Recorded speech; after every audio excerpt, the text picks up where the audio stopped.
ನನ್ನ ಹೆಸರು ವೀರಪ್ಪ ಮಾಯಪ್ಪ ಪೂಜ್ಯ. ನನ್ನ ಸ್ನೇಹಿತನ ಹೆಸರು ನನ್ನ ಹೆಸರು ವಿಠಲ್ ಭೀಮಪಟ್ಟಪ್ಪನವರು. ನಾವು 9ನೇ ತರಗತಿಯಲ್ಲಿ ಓದುತ್ತಿದ್ದೇವೆ. ನಮ್ಮ ಶಾಲೆಯ ಹೆಸರು JNS ಯಾದವಾಡ್. ನಾವು ಒಂದು ಪ್ರಯೋಗವನ್ನು ತಯಾರಿಸಿದ್ದೇವೆ. ಈ ಪ್ರಯೋಗದ ಹೆಸರು ಗೊಂಜಾಳದ ಬೆಳೆ ಕಟಾವು ಮಾಡುವುದು. ಈ ಒಂದು ಪ್ರಯೋಗವನ್ನು ನಾವು ರೈತರಿಗೆ ಅನುಕೂಲವಾಗಲಿ ಎಂದು ತಯಾರಿಸಿದ್ದೇವೆ. ಗೊಂಜಾಳದ ಸುಗ್ಗಿಯಲ್ಲಿ ನಮ್ಮ ತಂದೆಯವರು ಗೊಂಜಾಳದ ಬೆಳೆಯನ್ನು ಬೆಳೆಯುತ್ತಿದ್ದರು. ಆ ಗೊಂಜಾಳದ ಬೆಳೆಯನ್ನು ಬೆಳೆಯಲು ಆಳುಗಳನ್ನು ಹಚ್ಚುತ್ತಿದ್ದರು. ಆ ಆಳುಗಳಿಗೆ ದಿನಕ್ಕೆ 300 ಎಂದು ಕೂಲಿಯನ್ನು ಕೊಡುತ್ತಿದ್ದರು. ಆ 300 ಕೂಲಿಗೆ ತಕ್ಕಂತೆ ಆ ಆಳುಗಳು ಸರಿಯಾಗಿ ಕೆಲಸವನ್ನು ಮಾಡುತ್ತಿರಲಿಲ್ಲ. ಇದರಿಂದ ಗೊಂಜಾಳದ ಬೆಳೆಯಿಂದ ಬಂದಂಥ ಹಣವನ್ನೆಲ್ಲ ನಮ್ಮ ತಂದೆಯವರು ಕೂಲಿಕಾರರಿಗೆ ಕೊಡುತ್ತಿದ್ದರು.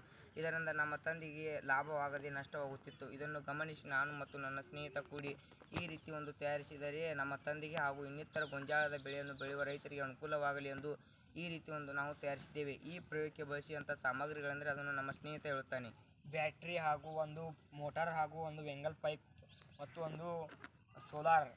ಈ ಪ್ರಯೋಗವನ್ನು ನಾವು ಗೊಂಜಾಳದ ಸುಗ್ಗಿಯಲ್ಲಿ ಮಾತ್ರ ಬಳಸದೆ ಇನ್ನಿತರ ಬೆಳೆಗಳಾದ ಜೋಳ, ಸಜ್ಜೆ ಬೆಳೆಗಳಲ್ಲೂ ಕೂಡ ಬಳಸಬಹುದು. ಜೋಳದ ಸುಗ್ಗಿಯಲ್ಲಿ ರೈತರು ಆಳುಗಳನ್ನು ಹಚ್ಚುತ್ತಾರೆ ಮತ್ತು ಕೈಯಿಂದ ಕೀಳುತ್ತಾರೆ. ಆ ಕೈಯಿಂದ ಕೀಳುವುದರಿಂದ ಅವರಿಗೆ ಆರೋಗ್ಯ ಹಾನಿಕಾರಿಯಾಗುತ್ತದೆ.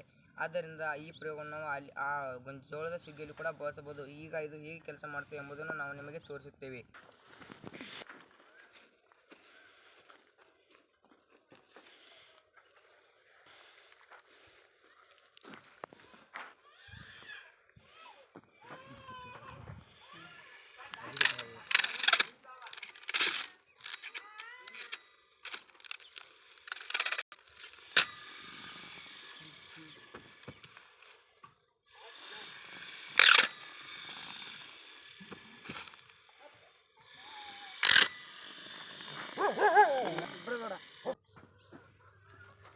ಇದರಿಂದ ಯಾವುದೇ ವಾಯು ಮಾಲಿನ್ಯ ಆಗುವುದಿಲ್ಲ.